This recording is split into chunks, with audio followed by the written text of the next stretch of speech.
প্রতিদিন তো তোমাদের সাথে কোনো না কোনো রান্নার ভিডিও শেয়ার করি। আজ চলো তোমাদের সাথে শেয়ার করে নিই আমার প্রতিদিনের সকালটা কেমন কাটে। প্রতিদিন সকালে ঘরের যে টুকটাক বাসি কাজগুলো থাকে সেগুলো কমপ্লিট করে আমি স্নান করে চলে এসেছি ফুল তুলতে। যেহেতু শীতকাল তাই খুব বেশি পরিমাণ জবা ফুল এখন ফুটছে না, অল্প কয়েকটা জবা ফুলই আজ পেয়েছি। এরপর বাগান থেকে এক এক করে তুলে নিলাম নয়নতারা, কসমস আর চন্দ্রমল্লিকা। বাগানে এবার আমাদের প্রায় 3-4 রকমের গাঁদা ফুল হয়েছে, সেগুলোই একটা একটা করে তুলে নিচ্ছিলাম। খুব বেশি পরিমাণ ফুল আমি তুলি না, কারণ ফুল গাছে থাকলেই বেশি ভালো লাগে। তবে ঠাকুরের পায়ে দেওয়ার জন্য প্রতিটা গাছ থেকে 2-3টে করে ফুল তুললেই অনেক ফুল হয়ে যায়।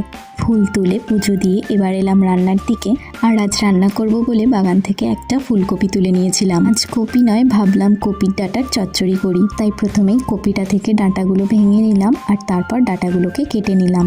এরপর এই সরু সরু করে কেটে নেওয়া ডাঁটাগুলো জল দিয়ে ভালো করে ধুয়ে নিলাম আর তারপর গরম জলে সেদ্ধ করতে বসিয়ে দিলাম। ডাঁটাগুলো মোটামুটি সেদ্ধ হয়ে গেলে তুলে নামিয়ে রাখলাম।